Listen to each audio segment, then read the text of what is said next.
GVMC 65వ Garudadri కొండపై వెలిసిన శ్రీ వైకుంఠ వెంకటేశ్వర స్వామి ఆలయంలో ఆలయ ధర్మకర్త మంత్రి మంజుల సత్యనారాయణ, ఆలయ చైర్మన్ దొడ్డి రమణ సంతోష్ కుమార్ దంపతుల ఆధ్వర్యంలో ఆలయ సేవకుల వారి ఆర్థిక సహాయంతో అన్న సంరక్షణ కార్యక్రమం జరిగింది.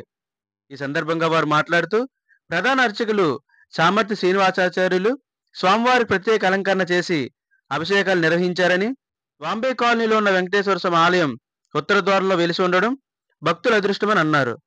వైకుంఠ వెంకటేశ్వర స్వామిని 7 వారాల నిష్ఠతో పూజ చేసి ప్రదర్శనలు చేస్తే కోరిన కోరికలు తీరుతాయని అన్నారు.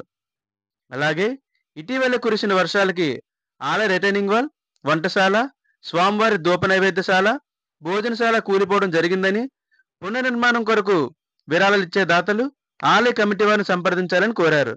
ఈ కార్యక్రమంలో పైడితల్లి, భవానీ, కాంతమ్మ, రమ, కళ, కుమారి, పద్మ, సావిత్రమ్మ, లక్ష్మమ్మ, చాముండేశ్వరి, అనిత, సంతోష్ మరియు ఆలయ కమిటీ సభ్యులు తదితరులు పాల్గొన్నారు. శ్రీనివాసాయ గాజువాక నియోజకవర్గంలో ఉత్తర ద్వారాన్ని వెలిసినటువంటి స్వామి సాక్షాత్తు తులసవనంలో పుట్టి కూర్మ రూపంలో అవతరించి మరి ఉత్తర ద్వారంలో వెలిసినటువంటి స్వామి ఈ వైకుంఠ వెంకటేశ్వర స్వామి ఆలయంలో ప్రతి శనివారం కూడా స్వామివారి మహాప్రసాదం మరి నెరవేర్చడం అన్నది ఈ స్వామివారి ఆనవాయితీగా వస్తుంది. ఎంతమంది భక్తులు వచ్చినా సరే స్వామివారి ప్రాజ్ఞంలో అన్నప్రసాదన కార్యక్రమం అన్నది ఏర్పాటు చేయడం జరుగుతూ ఉంటుంది. అలాగే మరి ఇక్కడ ప్రతి శనివారం కూడా అంగరంగ వైభవంగా కార్యక్రమాలు జరుగుతూ స్వామికి నిత్య కైంకర్యాలు జరుగుతూ ఉంటాయి.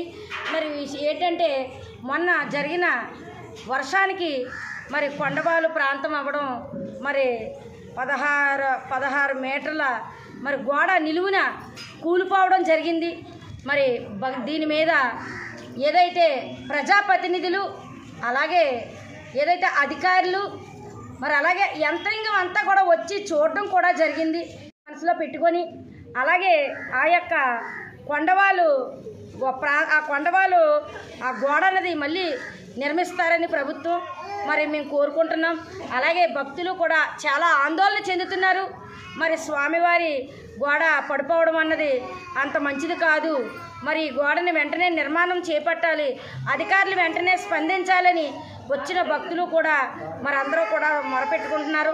దీని మీద అధికారులు మరి తక్షణమే నిర్ణయం తీసుకొని మళ్ళీ ఈ యొక్క బౌండరీ గోడని నిర్మిస్తారని మనసారా కోరుకుంటున్నాం. అలాగే ప్రజాప్రతినిధులకు కూడా మరి నమస్కరించి విన్నవించుకుంటున్నాం.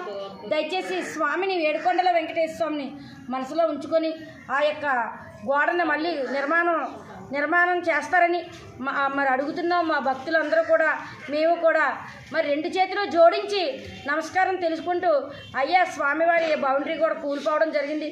కొండవాల ప్రాంతం అవడంతో వంట రూము అలాగే స్వామివారి దీపదూపాల రూము ఇవన్నీ కూడా కూలిపోవడం జరిగింది. దీనిపైన అధికారులు వెంటనే స్పందించి తగు న్యాయం చేస్తారని కోరుకుంటున్నాం. ఓం నమో వెంకటేశాయ, ఓం నమో శ్రీనివాసాయ.